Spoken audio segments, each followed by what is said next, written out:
Hi, I'm Sue Stockdale, host of the Access to Inspiration podcast, where you can be inspired by people who may be unlike you. Today, in episode 97, my guest is Roshni Pandey, who describes herself as Indian by ethnicity, Fijian by birth, Australian by citizenship, and Singaporean by residence. In my conversation with Roshni, I wanted to find out if being an islander has influenced the career direction that she has taken, that is very much related to creativity and innovation. You can find a transcription for this podcast if you want to read along while you listen, and for all our other episodes on our website at accesstoinspiration.org.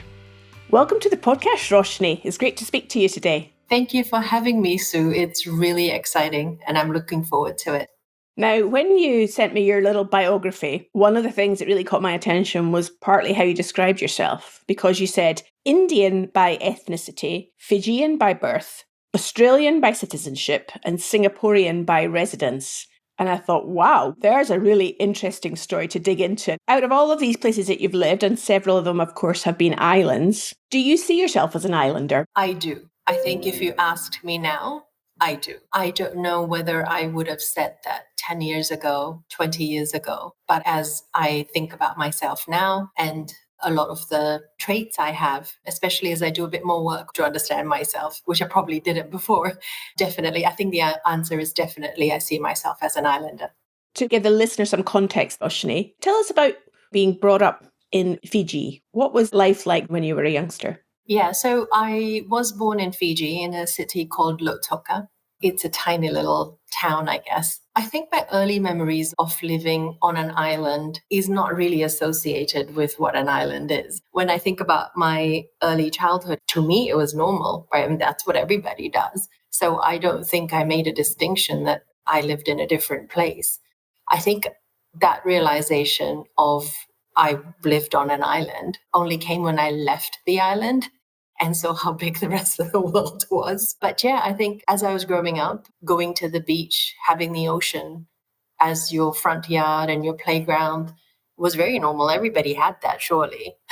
When I look at what my memories were, would be any different to how anybody else would describe their childhood. It was all natural. I think nature played a huge part in it. It was sea and grass and sand, and you were bare feet 90% of the time. And things were always supernatural and very easy and very flowy. There wasn't a huge amount of sense of demarcation of things.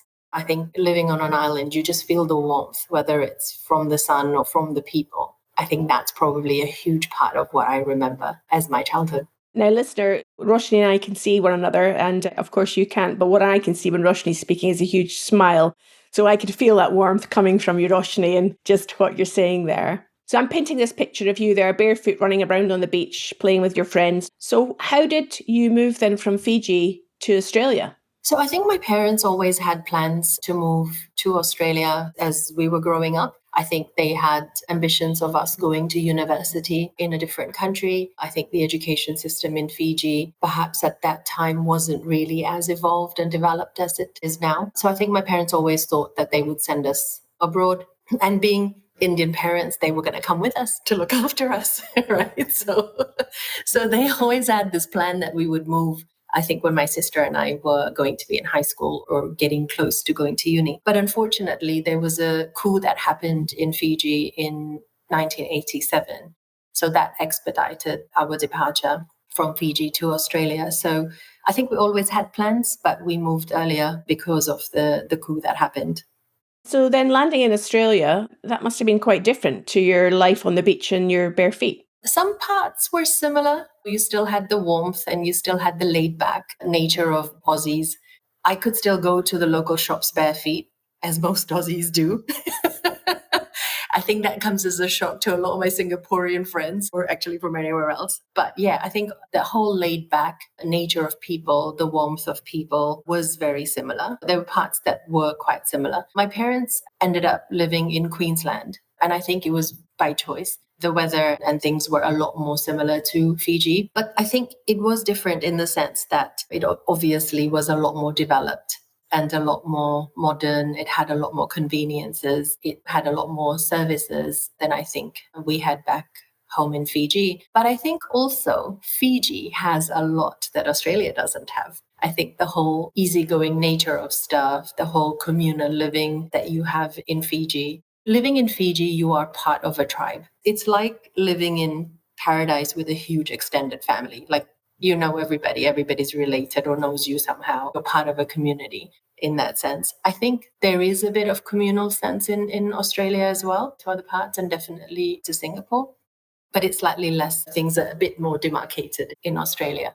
So you can't just kind of roll up to your neighbor's house in a village and just walk in and be fed and to be taken care of. It was slightly different. I think even though my sister and I spoke English and we did our schooling, that was a bit of a challenge in the beginning because obviously we had accents and it was hard to understand some of the slangs or the colloquial expressions. In a large sense, I don't think it was very different. Or maybe as a child, you're so adaptable that you take it in your stride. I think we were excited by the fact that we suddenly had so many things to do and so many things to be part of, like be part of a netball association and be part of this volleyball team and be in the choir and do all these things. Some of these areas just probably wasn't available in Fiji. So I think the things were there, but in Australia, it was just dialed up a lot more. Roshni, what were your ambitions then in those sort of late teenage years? Did you know what you wanted to do with your life? I'm shaking my head, but I don't think viewers can see that. No, I don't think I had.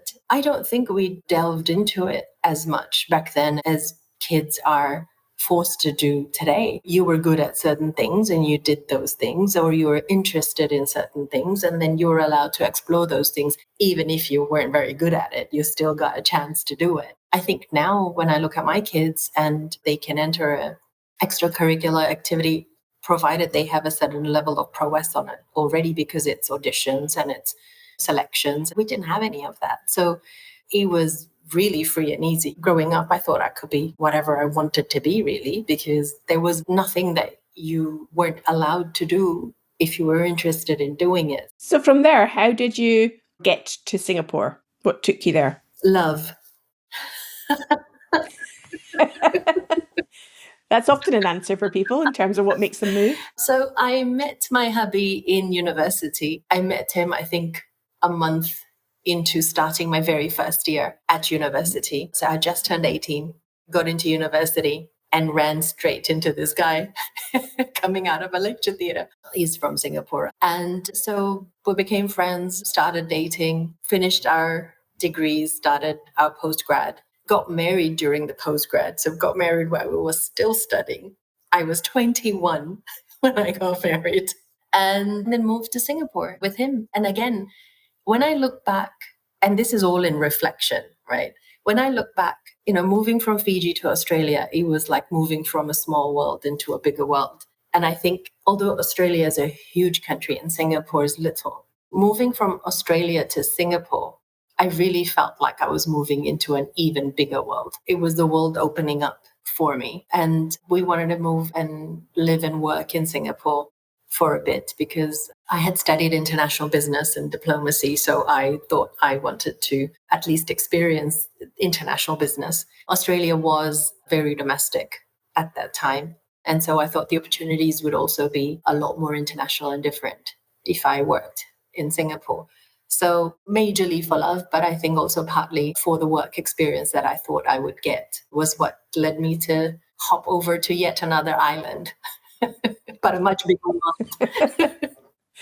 Yes, there's a lot more people, or at least there are a lot more people crammed into a lot smaller space. The sense I get from what you're saying, Roshni, is that you're very outward looking for what's out there in the bigger world and physically moving to discover that. So did you then manage in your career to experience international business? Yeah, I think you're quite right. I think moving from Australia to Singapore again opened up the world one more time in terms of having access to the rest of the world from Singapore. It was just so convenient and easy to move from Singapore as a base. And I landed a first job after a long time because I came to Singapore during the Asian financial crisis. So that was a good time to move. And it took me a while to find a job. But when I did, it really helped me to explore Southeast Asian markets. And I was doing research in my first job. So I was learning about these markets. I was learning about the consumers in these markets. And I think that's why it was so interesting, because it stayed true to this DNA of exploring and figuring out. And another thing, like I think in Fiji, life is basic, but it's never boring because you invent your own fun. You have no choice. You find your own fun, make your own games. We made games from tied up plastic that was rolled into a ball and made up games using stuff we had. So I think you invent your own path and you invent your own things. And that combination of wanting to learn and invent, I think, is probably one common thing that stayed across all the jobs that I've done. And for the listener, what is it that you spend your time doing these days? A lot of things. So I'm a firm believer that you can have your cake and eat it too. I love being involved in quite a lot of different things, but I don't think I see them as distinctively different. They are often linked together somehow into an ecosystem. And I think maybe it's being part of a tribe and how things are always linked and interconnected to each other. I run my own consulting business. So I do a lot of creative consulting with clients. A lot of my clients are in the hospitality space because I used to work for Intercontinental Hotel Group. So I have a lot of experience with the subject and content in that space, but also for FMCG and a few other clients. I do a bit of angel investment. So I am involved in early stage startups, whether it's time spent with coaching and mentoring them or cash investments to help some of these really novel ideas grow. And again, it's super creative and innovative space to be in. And I run my own social enterprise as well, because I think maybe it's got to do with how I define success. Success is not just of self, but of community or the ecosystem. So I do a lot of work with my social enterprise called Tribe, funnily enough. And we do a lot of work with kids in Fiji, in Philippines, and in India at the moment. So that's what I keep myself busy with. It's creative spaces, it's startups, and it's social enterprise work. It seems that imagination might be an important part of creativity. What would you say to that? I couldn't agree more. I think, when you sit with your cousins or your friends at night in Fiji and stare at the stars, it does something to you. When you sit there and stare at the ocean and you look at how far it can reach, I'm sure somewhere deep down, without realizing it, it does something to your imagination. Equally, Australia is very vast. And so when you sit there and kind of imagine what the rest of the world or what the rest of Australia even would be like, I think a large part of it is to do with imagination and visualization of what you think reality might look like, and you're intrigued.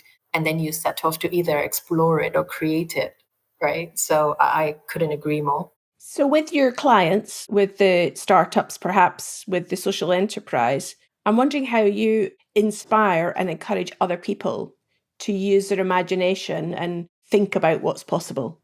One of the things I realized is that because imagination and creativity is probably a lot more in my subconscious, I thought it was just a thing that you had. In my early stages of consulting, I think it's what gave me the most reason to feel the imposter syndrome, because I thought surely everybody else can see this. It's so logical.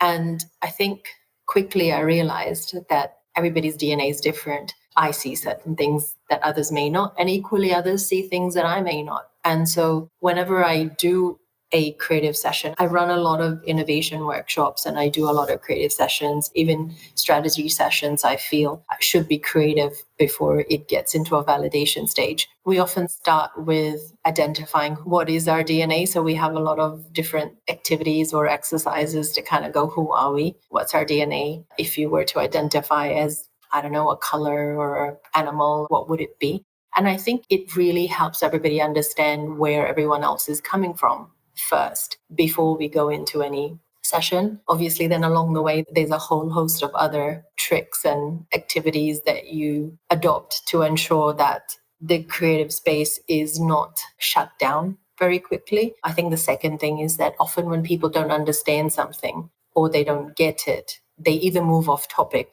or shut it down or defend their point of view. So I think starting from contextualizing where people are coming from and saying who's more creative and who's going to be kind of the more rigor or stress tester of the group is step one. But I think step two is allowing for that creative energy to run unbridled versus having any kind of validation happening in the early stages of the session. So we often need to build on stuff rather than challenge it or shut it down. We need to greenhouse things, and we need to use and instead of but, because we're building rather than defending. I think the third thing I will say is that you've got to give yourself permission to fail and be really ridiculous before something cathartic is going to happen, because a lot of the great ideas often were seeded as a silly idea. And then it was built by someone else and someone else and someone else until it got to a stage of, actually, this is not a bad idea. So I don't think good ideas just happen. I think they're built. And so our whole process is about the build process rather than just sparking something and that's the end of it. Freedom to me seems to be, again, another important factor here. And I'm just equating that with this picture that you've painted to us so eloquently about life in Fiji as a child and wide open space and possibility and imagination and being part of something bigger than just yourself and your family, being part of a tribe. That openness to me comes across here in what you're talking about, the practical activity of creativity. It really does, right? Because I think if you don't give yourself freedom to explore and equally freedom to fail, then you're not about to chance upon anything great. If you don't get out of your comfort zone and make things uncomfortable, you're never going to find something spectacular, right? You're never going to find that gem that requires digging and mining and a lot of hard work. I don't think things just happen. You're really lucky if it does, and good for you. But I think a lot of the things can be built, which is why I go back to, I do think you can bake your cake and eat it. Because if you build it in a particular way, then you are curating something for an intention and then it happens. So yeah, absolutely. I think freedom is a huge part of it. Interestingly, as much as I craved freedom, it was something I had to learn as well. I think growing up and being in I wouldn't say traditional, but being in an Asian household, being influenced a lot by the Indian culture and my parents, you do have a path. And so you're working towards, after high school, you're going to go to uni, and after uni, you're going to get a job. And after that, you're going to do something that's going to earn you money and you're going to be successful, right? And I think it's, again, how do you define success that gives you the freedom to explore other things? It took a lot of redefinition. I had to really learn to let go some stuff, as contradictory as it sounds to my DNA and the place I grew up in. Some of my environmental stuff really made me into a planner. And I often wonder if I'm naturally very creative and open, and over time was nurtured into this that I had to let go. So to remind myself, I got a tattoo when I left my job, the last job that I actually held for someone else. And it says, if you desire something, just ask the universe. And if you manifest it, it will happen. And you may have a plan. It may not go according to plan. But if you ask the universe, maybe the universe has got another plan of how you're going to get that. So trust and letting go became a huge part of the journey since then. But I think with freedom, there is a bit of letting go. But that I had to learn. It wasn't so easy. Well, that was going to be my next question to you. How have you role modeled this for yourself? Looking back at your life and your career now, what do you think have been some of the biggest opportunities that you've had to step out your comfort zone or learn to fail and learn from it? So up until my very last corporate job, everything was very strategically planned and curated. It was a lot more about, this is the degree I have, these are the jobs that I'm going to have. I need to accomplish this in order to then get the next job or a promotion. And it was very planned. And because it was often achieved, it validated my planning and my need for planning. And I think in my last job, I went through a restructuring process and my role was made redundant. That was not in the plan. So you can see how it threw my plan out of sorts. And I was like, okay, what am I going to do next? And so as per plan and as per my comfort zone, I started going for other job interviews and looking for jobs because that's what I was supposed to do, get another corporate job. But there was something inside me, Sue, that just kept saying, I can't come back here every day. I would go through the rounds of interviews. I remember sitting in a lobby of a massive building after having gone for my final interview. So I made it to the final rounds and I sat in the lobby and I just looked around and I was like, can I come here every day? Can I come here day in, day out? I can do this with all my heart. And the security guy had seen me come in on a couple of occasions and I had said to him, because I chat with everybody, I'm here for an interview. And I was sitting there and he was looking like, why is she still sitting here? Is she waiting? Maybe she's waiting for somebody. And I'll share a very funny story. Maybe I'll regret this, but I burst out into tears in the lobby of this huge building with all these corporate people dressed to the nines, super successful. And I just burst into tears. I was like, I can't come back here every day. And the security guy got concerned, walked over and he's like, you didn't get the job? And I'm like, I did. I got the job, but I don't want it. And what do I do now? And he's like, okay, she needs to exit the building. She's obviously lost it. She's crying because she got a job. But I think that in itself made me really think about, why was I not happy if I got what I wanted as per plan? And I didn't take the job, but I didn't have a job. So I started doing pro bono work to keep myself busy and did some work for a couple of friends who were running their own consultancy and were kind enough to occupy my time so I wouldn't go crazy. And I just thought, you know what? I can do this. I can jump out on my own and build something. And thanks to these friends who gave me that lifeline or maybe thought they were helping me keep myself busy in that period of time so I could think, inadvertently ended up helping me realize that something that I thought was really scary, I couldn't step out on my own. I couldn't go and do biz dev. A lot of the stuff that I told myself I couldn't do because I had imaginations of it being very different. When I stepped into that world without any expectations that I had to succeed and experienced it, it wasn't as scary. And so I think that was definitely a realization that oftentimes the comfort zone that we think we have is created in our minds because we've imagined the other parallel world to be so difficult or so scary. But is it really? Because once you're in that zone, it becomes comfortable, right? I've taken philosophy to say, if I spend enough time exploring something, it will become comfortable and not scary anymore. So really a powerful message you've shared with us there, Roshni, about how do we get out of our own way? How do we be aware of either the expectations we've set upon ourselves or society or our family have set upon us? How do we become aware of those things and then have the conscious choice to take a different path? Absolutely. I mean, I think it's something that I share in my coaching with some of the folks that I'm mentoring at the moment, but I often say this to my kids as well, is that oftentimes our subconscious mind is our biggest saboteurs.